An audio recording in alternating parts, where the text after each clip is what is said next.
Hello YouTube, Droid Freak here, and this is my fancy new potion brewing system.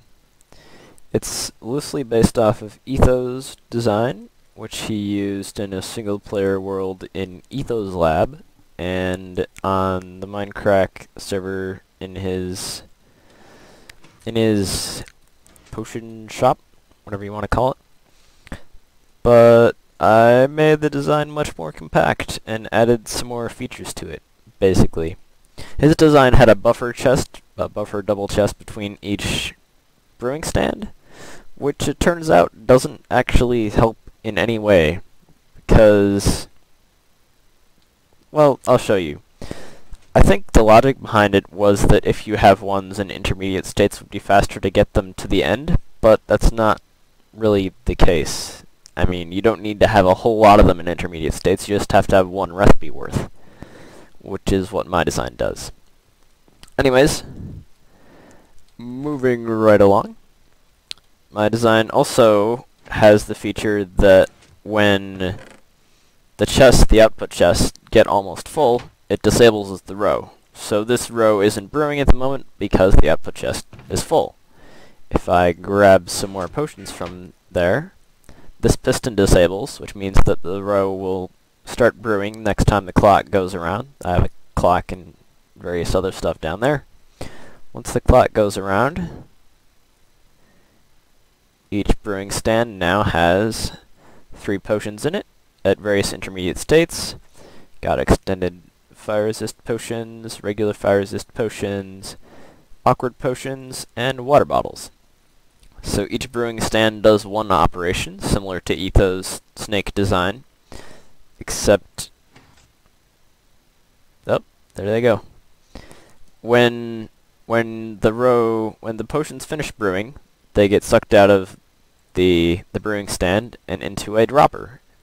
And there are exactly 3 potions of each of the intermediate states stored at a time, so you don't have to deal with those great big double chests full of intermediate potions that don't really serve any purpose.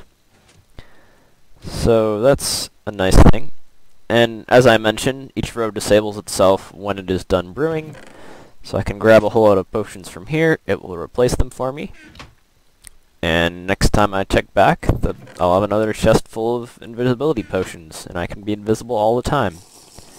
Why not do it right now? Oh look, I'm invisible! Well, actually, that happens all the time. There we go. There we go. There we go. I'm gonna fall off something, because I don't know where I am. Anyways, we got these. This is distracting me. There we go. So, obviously these input things up here with barrels are not strictly necessary. They're just there to visually show you what is in each brewing stand. You could probably just put a single stack of gunpowder in here and you wouldn't have to deal with the hopper and barrel on top, because a single stack of gunpowder is good for 64 times 3 potions, which is a lot. I mean, I don't want to calculate that in my head. It's a lot of potions for just putting one stack of ingredients in there, so you don't really have to worry about that. In the back here, you insert water bottles. I cheated and used stacks of water bottles, given to myself in creative, clearly. But in survival, you could set up a hopper on top of it, and just with water on top of the hopper, and just right-click the water with a whole bunch of glass bottles, and thereby throw a bunch of water bottles in it. So that's how you could do that in survival effectively. Let me go over how the redstone works. Yay! So underneath here, we have a nice compact system whereby, let me head back over here. Each of the rows directly under a snake controls the droppers in that snake. The rows in the middle control the hoppers in both of the snakes. So this row controls the hopper, that hopper, and that hopper, and so on down the line. This row of redstone controls that dropper, and so on down this snake. This one controls that dropper, and so on down this snake.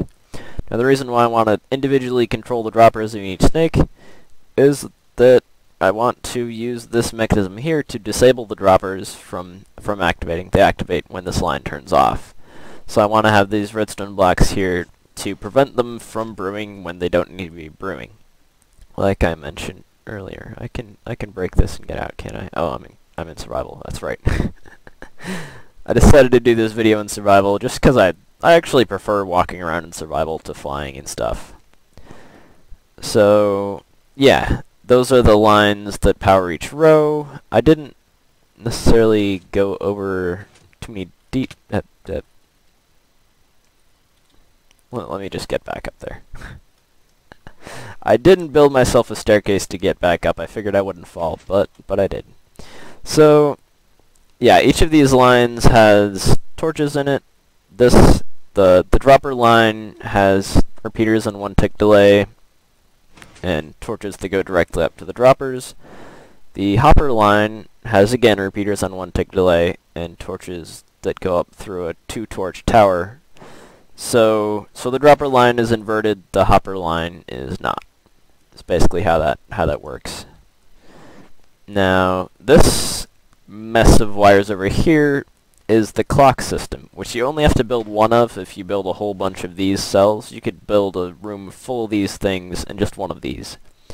So I didn't actually bother compacting this much. I should eat my golden apples. Eat your snacks. Anyways, game mode C, game mode S, this is gonna start bothering me. Anyways, this thing over here is actually a really nice hopper dropper clock that I invented myself. I don't know if anyone has used the same design before. That's likely, considering that it's relatively simple. But if no one has, I'm definitely happy to claim credit, because this is a pretty sweet design. It uses 2 hoppers facing into each other, fairly standard hopper clock system, and one is powered at a time.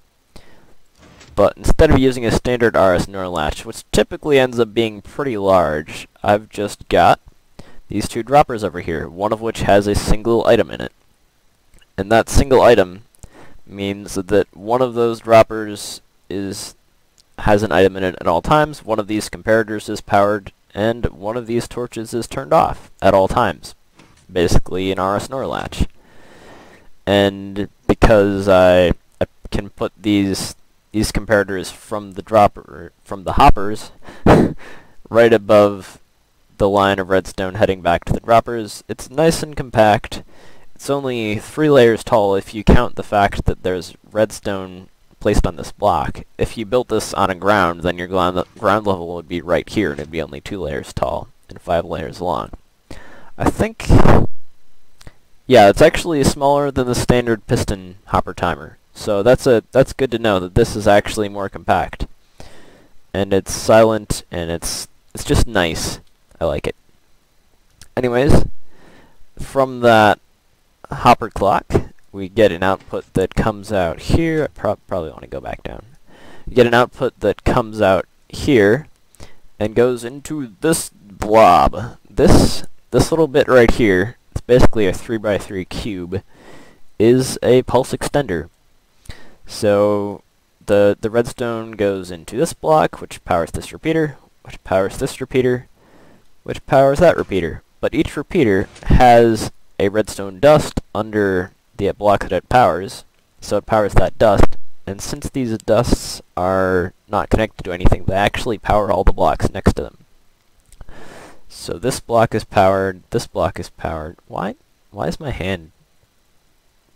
I just realized that. Oh, that's right, because I'm invisible. I'm like, why don't I have a hand? So these dusts actually power these blocks that the repeaters are sitting on. And in between all those blocks, it's a little hard to see it from this angle, there is a sticky piston. And that piston, yep, oh, that bug again. That's still, why does that still exist? Anyways, when any of those 3 repeaters is powered, that is, when any of these dust is powered, then that piston is extended and this line turns off. So this is the line that controls the hoppers, because this is a pulse extender, basically. When any of those 3 repeaters is powered, the dusts down here are powered, and that piston is powered. So, nice, simple pulse extender, very easy to build it in a small area. Now, I know that there are other good pulse extenders, but this one is good for this application because it has a nice short delay, and it fits in a nice small area. You don't really get to use that in many situations. It's just something that worked well in this situation. Now, above the pulse extender is the triple pulsar. I'm not sure if there is a better name for that, but basically this takes the one pulse that comes through those 3 repeaters. So not the long pulse, but the short pulse, 4 ticks long from each of those repeaters, and brings it up here, and basically turns that line off 3 times in succession, which it accomplishes by having 3 points where it powers that torch. So first off, right after it gets out of the pulse extender, it comes up here, goes around, there's redstone that goes around to that block, and that block is where the torch is on. If I go around, you can see the torch is on that block.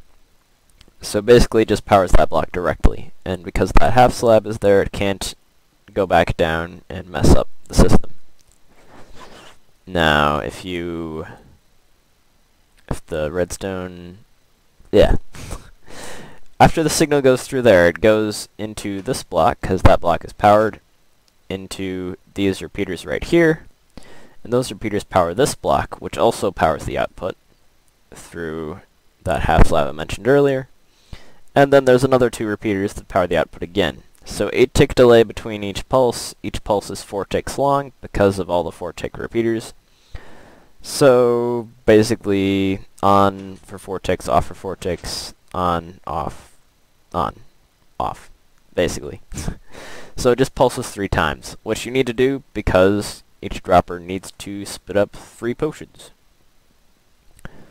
So I think I basically covered all of the functionality. We've got hopper clock, pulse lengthener, treble pulsar, and that goes to 2 different redstone lines. I haven't really showed you where the lines go, but the line from the pulse extender goes, where's that? That actually goes underneath the other lines, so it's a little bit hard to see, but that line comes through here and here, powers the center line of each set, which goes to the hoppers, basically.